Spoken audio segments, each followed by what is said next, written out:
For my 30th birthday, I sat by the phone all day waiting. At 11 p.m., Mom finally texted, "Oh, was that today?" I didn't reply. I just turned off my phone and sat in the dark. A week later, she called asking for a favor. "My name's Cole, I'm 30 years old, and I want to tell you about the birthday that changed my entire life. Not because someone threw me a surprise party or because I won the lottery. No, it changed my life because absolutely nothing happened. And somehow, that nothing was the loudest thing I'd ever heard." Let me back up a little so you understand how I got here. I grew up in a small town outside of Raleigh, North Carolina.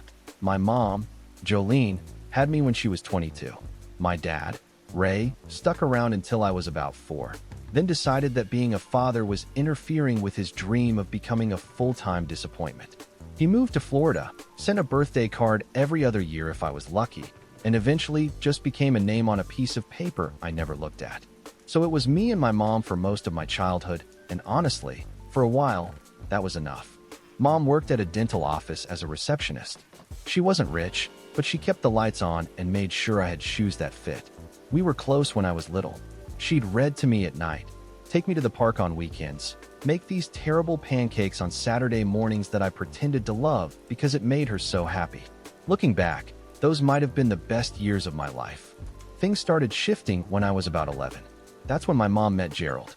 Gerald was a car salesman from Durham with a big smile, a bigger ego, and 2 kids from a previous marriage. Their names were Sutton and Marlo. Sutton was a year older than me. Marlo was 2 years younger. And from the moment Gerald moved in with us, it was like someone flipped a switch in my mother's brain.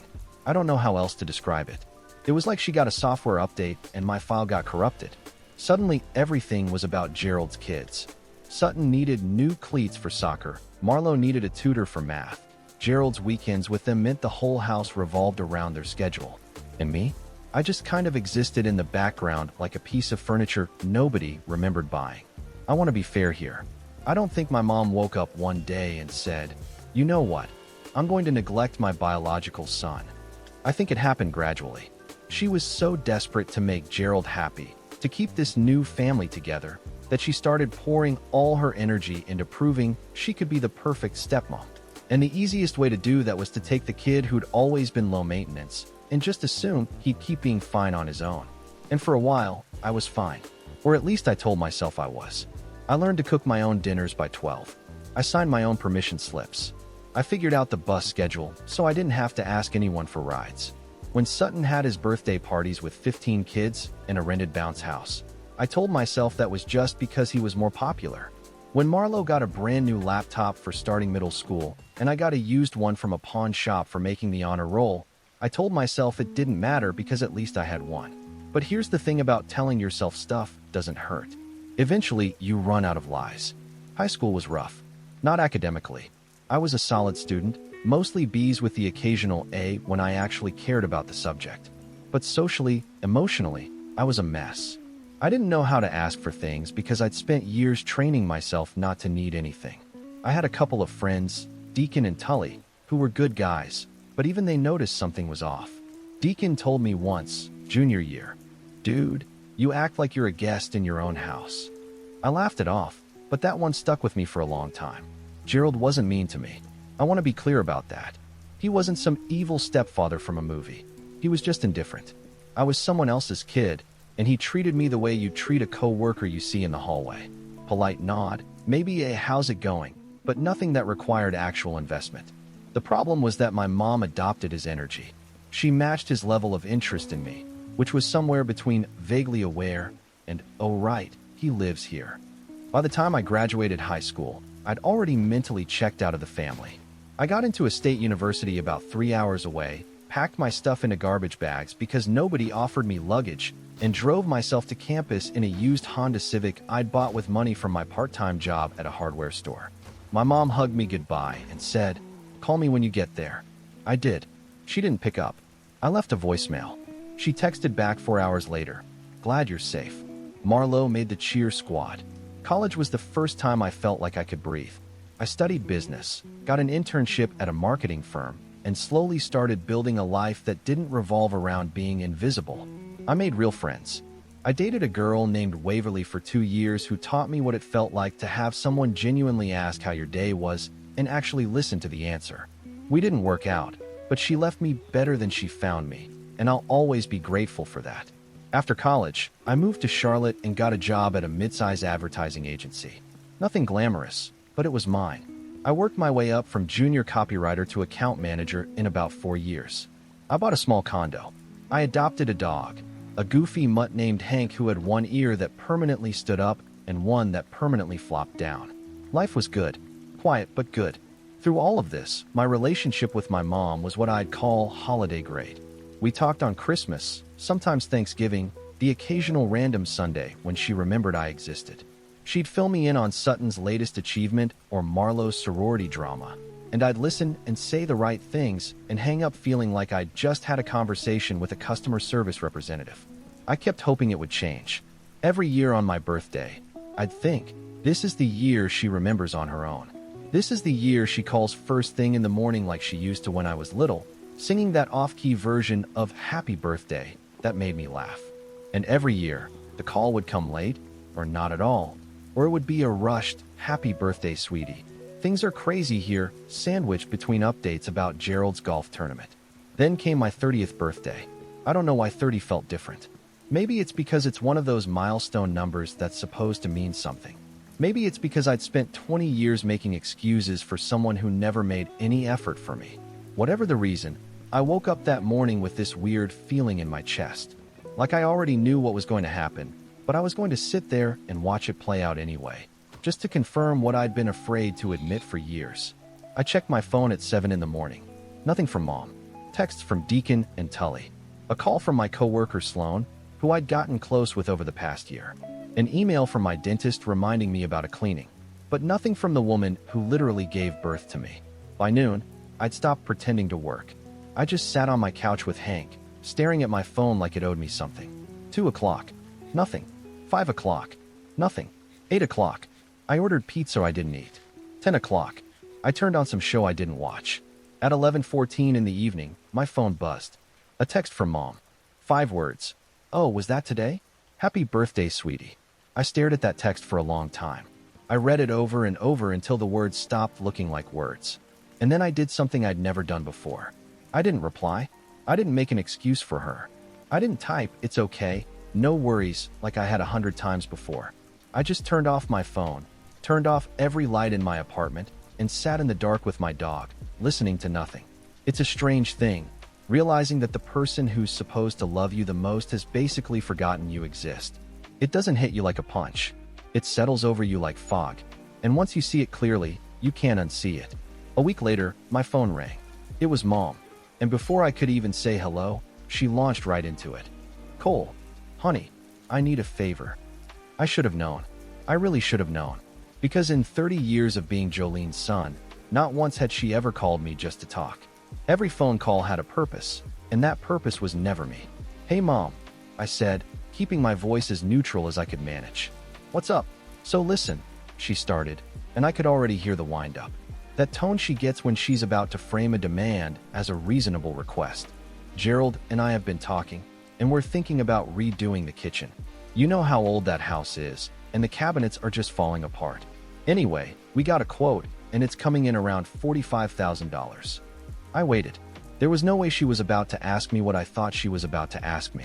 And with Sutton's wedding coming up and Marlowe still finishing grad school, things are just really tight right now. So we were wondering if you could help us out. Maybe cover half, or even a third would make a huge difference." I almost laughed. I'm not kidding.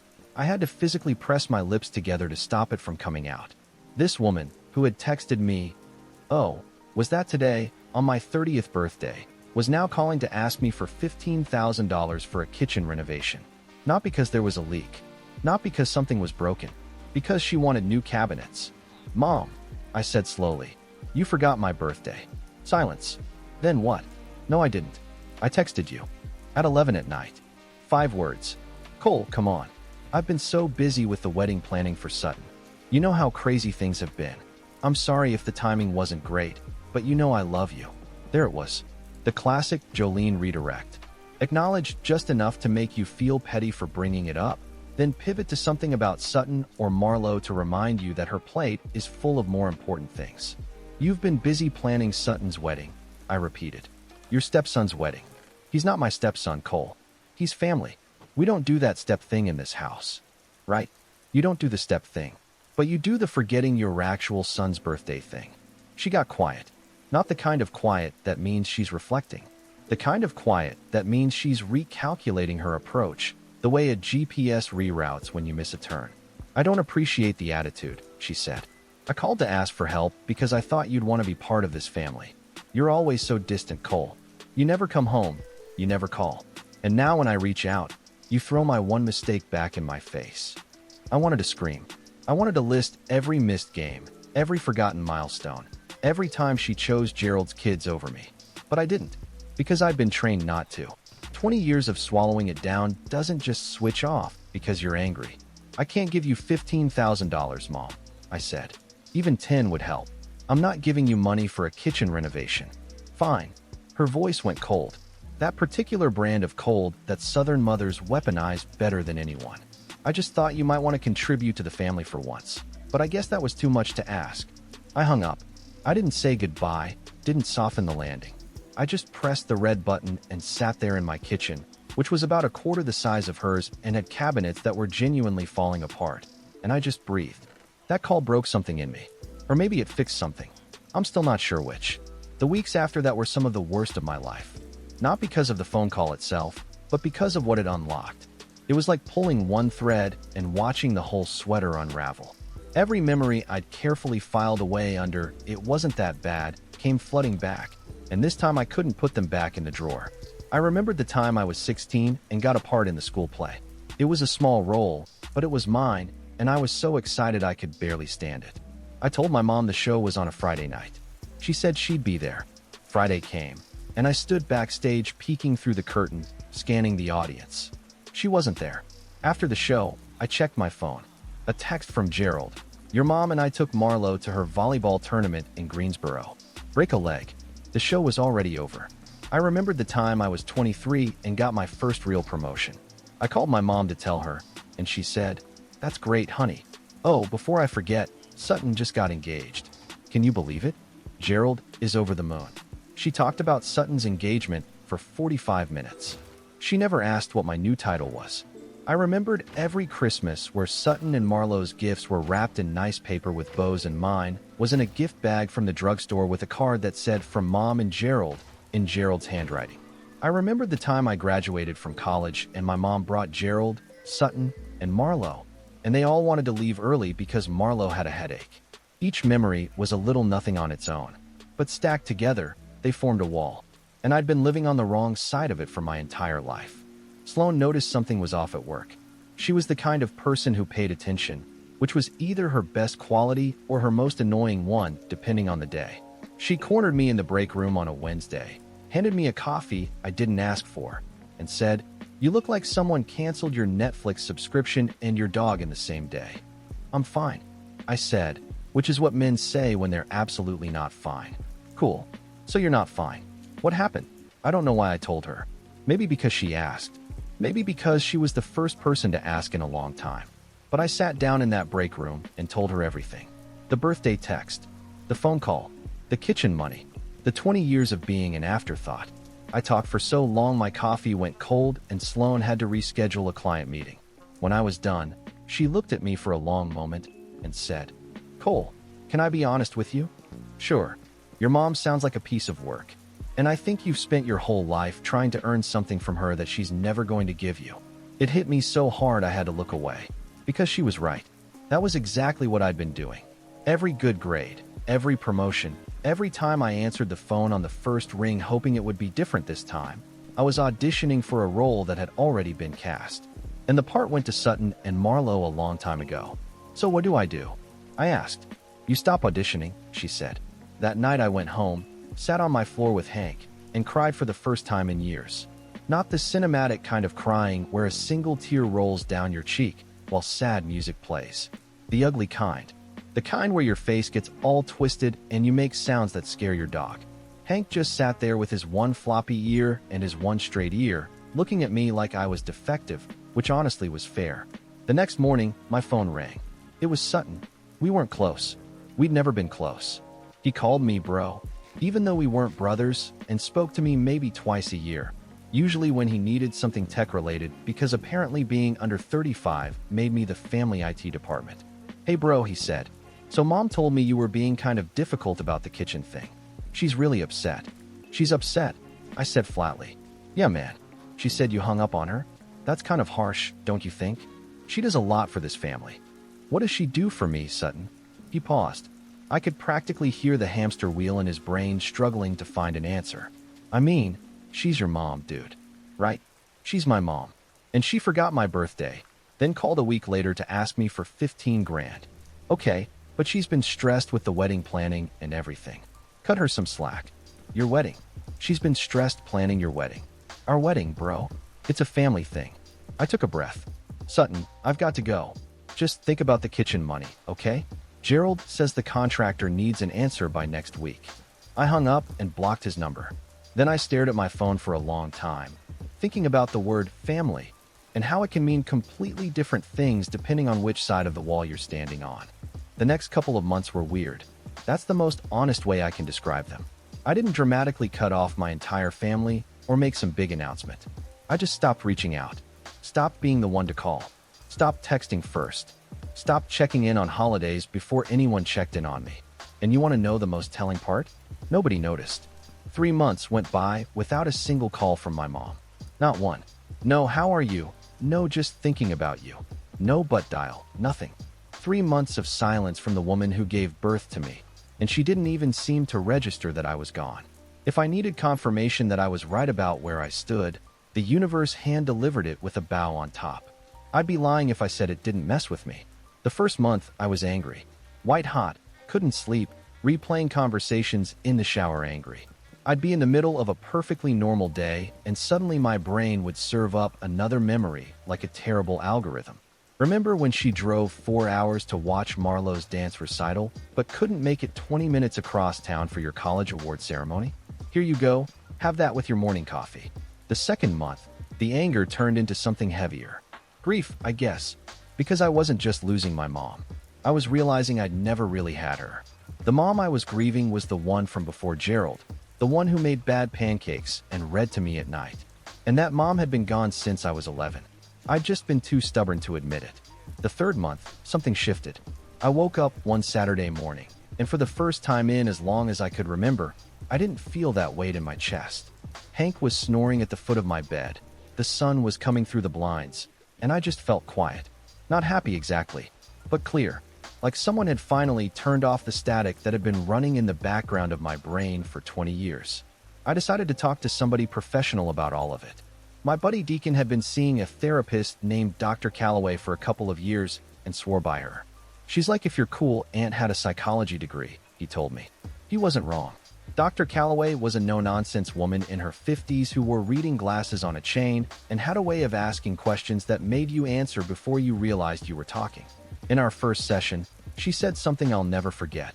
She said, "Cole, you've spent your whole life being easy to overlook because you thought if you were low maintenance enough, eventually someone would notice you anyway. But that's not how it works.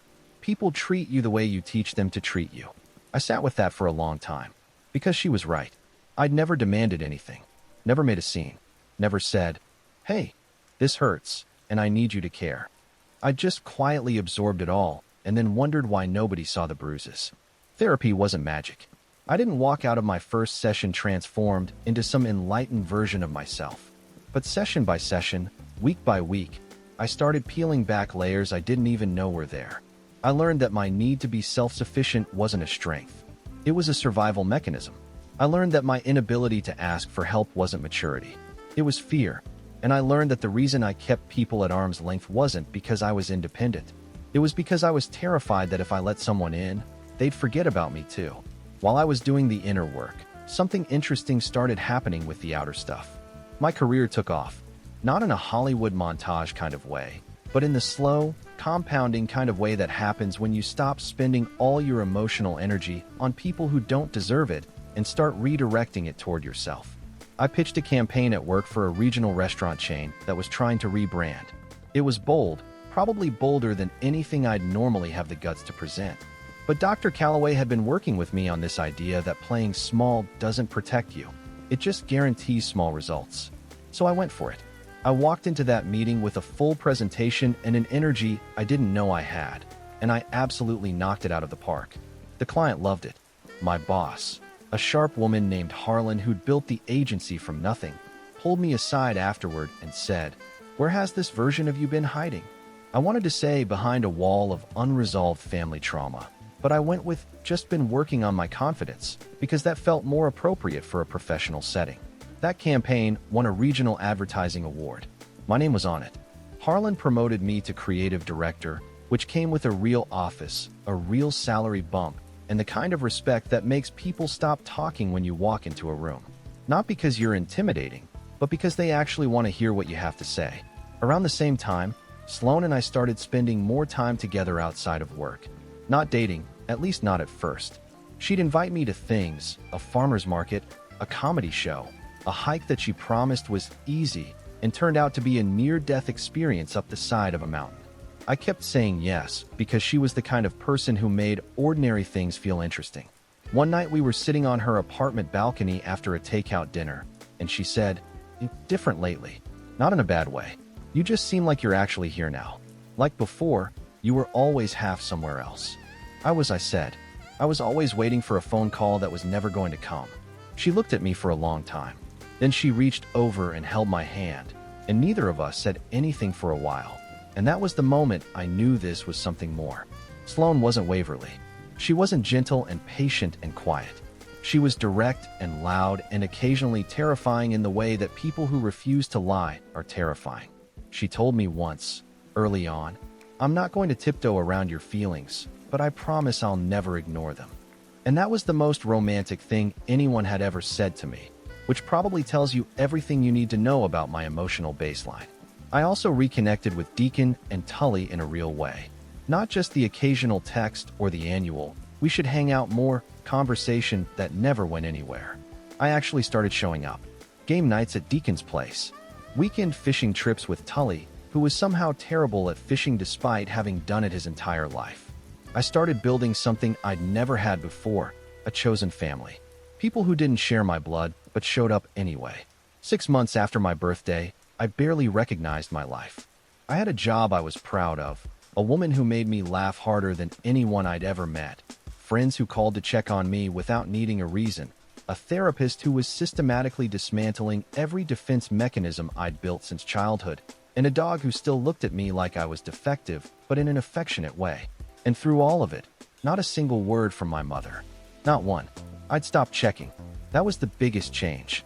For years, I'd been the one monitoring the silence, counting the days between calls, keeping a mental scoreboard that only I could see. But somewhere along the way, I just stopped keeping score. The game was over. I'd finally walked off the court. Or so I thought. Because life has a real funny way of dragging you back in when you least expect it. And the phone call that came on a random Tuesday afternoon in November was about to prove that the universe has a sense of humor that borders on cruel. The call came from a number I didn't recognize, which is why I picked up. If it had come from Mom's number, I probably would have let it ring. But it was a local Charlotte area code, so I answered. "Is this Cole?"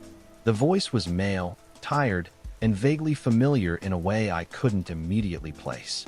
"Yeah, who's this?" "It's Gerald." I almost dropped my phone. Gerald had never called me. Not once in 19 years. The man had lived in the same house as me for 7 years and communicated primarily through nods and the occasional sports-related comment. Hearing his voice on the phone was like hearing your dentist call you on a Saturday. Something was very wrong. "Gerald, okay, what's going on?" He took a breath. The kind of breath people take when they're about to tell you something they've been rehearsing. "Listen, I know we're not close. I know things haven't been great between you and your mother. But I'm calling because I don't know who else to call." "What happened?" "The business is gone, Cole." Turns out Gerald's car dealership, the one he'd been running for the past 15 years, the one he bragged about at every single family dinner like he was the Henry Ford of used Toyotas, had gone under. Not just a rough quarter. Gone. He'd been hemorrhaging money for years, making bad investments, extending credit to people who never paid, and propping the whole thing up with loans he couldn't service. The bank had finally called it in. The dealership was closing, and Gerald was staring down a mountain of debt that would have made a bankruptcy attorney weep. "How much?" I asked. because I'm a numbers person and I couldn't help myself. About 380,000. I let that number sit in the air for a moment. $380,000. This was the man who'd asked me to chip in 15 grand for kitchen cabinets. Okay, I said carefully. That's a lot of money, Gerald. But why are you calling me? Because your mother doesn't know the half of it yet. She knows the dealership is struggling, but she doesn't know about the second mortgage. The second mortgage? On the house, Cole. I took out a second mortgage on the house to try to keep the business afloat. If I can't figure something out in the next 60 days, we're going to lose it. I leaned back in my chair and stared at the ceiling. The house. My mom's house. The house I grew up in before Gerald turned it into Sutton and Marlowe's personal resort. The house with the kitchen she wanted to renovate with my money. Does my mom know you're calling me? I asked. No, and I'd appreciate it if you didn't tell her. I just thought maybe you could help. You've done well for yourself. Your mother talks about how successful you are. I almost laughed again. My mother talks about how successful I am. Not to me, of course. Never to me. But apparently to Gerald, when she needs to reference a potential ATM. Gerald, I'm not giving you money. Cole, please. I'm not giving you money for the same reason I didn't give Mom money for the kitchen. Because for the last 20 years, this family has treated me like a side character. And now that the main characters are in trouble, suddenly I exist. That's not how this works. He was quiet for a long time. Then he said something that genuinely surprised me. You're right. And I'm sorry about that. I didn't expect an apology from Gerald. It threw me off balance. I appreciate you saying that, I said. But it doesn't change my answer. After I hung up, I sat with it. I wasn't gloating. I didn't feel triumphant. I felt heavy, because underneath all the justified anger, there was still a kid in there who loved his mom and didn't want her to lose her house. And that kid was very loud. I called Dr. Calloway and told her everything. She listened without interrupting, which was how I knew it was serious because normally she had no problem cutting in with a well-timed observation. When I finished, she said, "What are you feeling right now?" Conflicted, angry, guilty, and annoyed that I feel guilty. The guilt makes sense, she said. You were conditioned to be the one who fixes things. But I want you to sit with a question. If your mother loses this house, whose fault is that? Yours, for not writing a check? Or Gerald's, for gambling it away? The answer was obvious. But obvious and easy aren't the same thing. Over the next few weeks, the situation unraveled fast. My mom found out about the second mortgage. Gerald apparently confessed after a particularly bad meeting with their bank, and from what I heard through the family grapevine, it was not a pretty conversation. Sutton called me, from a new number since I'd blocked his old one, and this time his tone was different. Less, "Hey bro," and more panicked. "Cole, Mom is losing it. Gerald's been lying to her for years about the money. She's talking about leaving him. That sounds like something she needs to figure out for herself," I said. "But what about the house? Can't you help with the house? You've got money." "Sutton, I have a decent salary. I'm not sitting on a pile of gold. And even if I were, this isn't my mess to clean up. She's your mother, Cole." "Yeah, she is. And where has she been for the last 6 months? For the last 10 years? Because I've been right here, Sutton. Right here with the same phone number, waiting for a call that never came." He didn't have an answer for that. Marlowe texted me next. We'd spoken maybe 5 times in our entire lives, and 3 of those were her asking me to connect to the Wi-Fi when she was visiting. Her text said, "Hey Cole, I know we're not super close, but Mom really needs help right now. She's been crying for days. Can you come home?" I read it. I didn't respond. Not out of cruelty, but because I genuinely didn't know what to say. It was Sloan who helped me figure it out. We were lying on her couch on a Sunday afternoon. Hank sprawled across both our laps like a furry bridge, and I told her about Marlowe's text. "What do you want to do?" she asked. "Part of me wants to help. Part of me wants to let it burn. Those aren't your only 2 options, you know." I looked at her. "What do you mean? You don't have to save her, and you don't have to abandon her. You can show up on your terms. Set the terms yourself. You've spent your whole life reacting to whatever scraps they threw you. This is the first time you get to decide what the relationship looks like." I thought about that for days, turning it over like a stone in my pocket. And slowly, a plan started forming. Not a plan for revenge, exactly. Not a plan to punish anyone. But a plan to finally say every single thing I'd been swallowing for 20 years. To show up, but not as the quiet kid who never asked for anything. To show up as the man I'd become in spite of them. I called my mom on a Thursday evening. She picked up on the first ring, which told me everything about how desperate things had gotten. Cole. Her voice cracked. She'd been crying.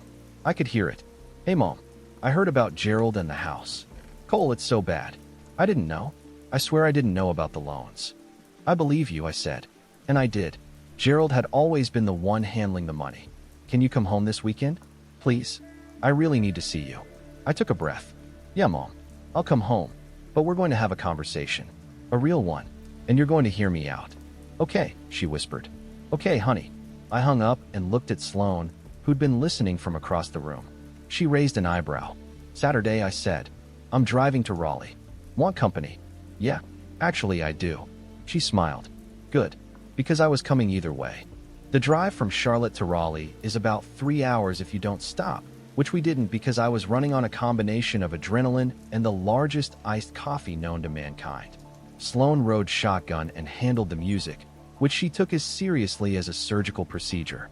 Hank sat in the back seat with his head out the window, oblivious to the fact that we were driving toward the emotional reckoning of a lifetime. I hadn't been to my mom's house in over 2 years. The last time was a Christmas visit that lasted exactly 4 hours, most of which I spent sitting in the corner while Gerald held court about the dealership's best quarter yet. Ironic, looking back. The place looked smaller than I remembered. The lawn needed mowing. There was a crack in the front porch step that I'd noticed 3 years ago, and apparently nobody had fixed. My mom opened the door before I even knocked. She looked older, tired in a way that went deeper than sleep. Her eyes were red and her hair was pulled back in a messy bun, which was something she never did. Jolene was the kind of woman who did her makeup to check the mail. Seeing her like this told me everything about how bad things had gotten. Cole, she said, and reached for a hug. I let her hug me. I didn't pull away, but I also didn't melt into it the way I would have a year ago. I kept my feet planted. Sloane hung back by the car, giving me space. Smart woman. Inside, Gerald was sitting at the kitchen table. The same kitchen with the cabinets he wanted me to pay for. He looked 10 years older than the last time I'd seen him. His usual bluster was completely gone, replaced by the hollow expression of a man who'd run out of lies to tell. Cole, he said with a nod. No handshake, no fake smile. Just my name and the weight of everything behind it. My mom started making coffee, which is what Southern women do when they don't know what else to do. I sat down across from Gerald and waited. Nobody spoke for about 30 seconds, which doesn't sound long until you're sitting in a silent kitchen with two people who owe you a conversation they've been avoiding for 2 decades. I'll go first, I said, because if I didn't, nobody would. My mom sat down with the coffee pot still half full, like she'd forgotten what she was doing. I looked at her, and for the first time in my life, she actually looked back. Not past me, not through me, at me. Mom, I need you to hear something, and I need you to not interrupt me. Can you do that? She nodded. I have spent my entire life feeling like a guest in this family. Since I was 11 years old, since Gerald and Sutton and Marlowe came into the picture, I have been an afterthought. I learned to cook my own meals at 12. I signed my own permission slips. I drove myself to college in garbage bags because nobody thought to buy me a suitcase. You forgot my birthdays more often than you remembered them. And every single time I tried to tell myself it didn't matter, it mattered more. My mom's eyes were filling with tears. Gerald was staring at the table. You texted me 5 words at 11 o'clock at night on my 30th birthday. 5 words. And then a week later, you called to ask me for money. Do you understand how that felt? To be forgotten and then remembered only when you needed something. Cole, I'm so sorry, she started. I'm not done. My voice didn't crack. I didn't raise it. I kept it level and steady, and I think that scared her more than yelling would have. You told Sutton I was being difficult. You let him call me and guilt-trip me. You let Marlowe text me like we were suddenly close because the checkbook needed opening. And not once, not a single time in 6 months, did you pick up the phone just to say, "Hey Cole, how are you doing?" Not until the house was on the line. The kitchen was so quiet I could hear the clock ticking on the wall. My mom had tears running down her face. Gerald hadn't moved. I didn't come here to punish you, I said. I didn't come here to gloat or say I told you so. I came here because Dr. Calloway, my therapist, helped me understand that I've been waiting my entire life for you to see me. And I finally realized that waiting wasn't working. So I'm not waiting anymore. I'm telling you, right now, to your face, I needed you, Mom. I needed you for 20 years, and you weren't there. She broke. Not the polite kind of crying. The kind that comes from somewhere deep, the kind that sounds like it hurts. She put her hands over her face and sobbed, and part of me wanted to comfort her, and part of me thought, now you know what it feels like. Gerald finally spoke. He's right, Jolene. I've known it for years and I didn't say anything because it wasn't my place. But the boy is right. I looked at him. It was your place, Gerald. You lived in that house. You watched it happen. You could have said something any time in 19 years. He nodded. You're right about that too. My mom wiped her face and looked at me with something I hadn't seen from her in a very long time. Actual awareness. Like she was finally seeing the full picture instead of the cropped version she'd been living in. What can I do? She asked. What can I do to fix this? I don't know if you can fix it, I said honestly. But you can start by being honest about what happened. Not just the last 6 months. All of it. The favoritism. The forgetting. The way you treated Sutton and Marlowe like your real kids, and me like a roommate. I need to hear you say it. And she did. Slowly, painfully, my mother sat at that kitchen table and acknowledged every single thing I'd just said. She didn't make excuses. She didn't blame Gerald, even though he deserved some of it. She just owned it. I was so afraid of losing Gerald, she said quietly. I was so afraid of being alone again that I poured everything into making his kids love me. And I took you for granted because you never complained. You were always so strong, Cole. So independent. I told myself you were fine. I wasn't fine, Mom. I was just quiet. She closed her eyes and nodded. I know that now. We talked for 4 hours. Gerald eventually left the room, which was probably the most considerate thing he'd done in 2 decades. My mom and I sat across from each other and had the conversation we should have had when I was 15. It wasn't perfect. It wasn't some magical healing moment where everything was suddenly okay. But it was real. For the first time in my life, my mother and I had a real conversation. I didn't give them money for the house. I want to be clear about that. Gerald's mess was Gerald's mess, and I wasn't going to subsidize 2 decades of financial mismanagement. They ended up selling the house, downsizing to a small apartment, and Gerald took a job at another dealership working for someone else. I heard through the grapevine that he hated it, which I'm not proud to say gave me a small amount of satisfaction. Okay, a medium amount. Sutton's big wedding got scaled way back. No destination venue, no live band, no open bar that Gerald had been bragging about for months. They ended up doing a backyard ceremony at a friend's house. I wasn't invited. That stung for about 5 minutes until Sloan pointed out that not being invited to the wedding of someone I barely knew wasn't actually a loss. She had a point. Marlowe eventually reached out on her own, not to ask for anything, which was a first. She acknowledged that she'd benefited from the imbalance and apologized for never seeing it from my side. We talk occasionally now, and I respect that she had the guts to say something. As for me and my mom, it's a work in progress. She calls me every Sunday now. She asks about my job, about Sloan, about Hank. She remembered my 31st birthday, called at 7 in the morning, sang the off-key version. I cried a little, but I'll deny that if anyone asks. I didn't forgive her because she earned it overnight. I forgave her because carrying that weight was exhausting, and because Dr. Calloway helped me understand that forgiveness isn't about saying what happened was okay. It's about deciding it doesn't get to run your life anymore. Sloan and I moved in together last spring. Hank loves her more than he loves me, the traitor. Deacon was my +1 at a company gala last month, and Tully still can't catch a fish to save his life. My life isn't perfect, but it's mine. Every piece of it, I built. Every relationship in it, I chose. And for the first time in 31 years, I'm not sitting in the dark waiting for a phone call. I'm the one making the call now. And the people on the other end actually pick up.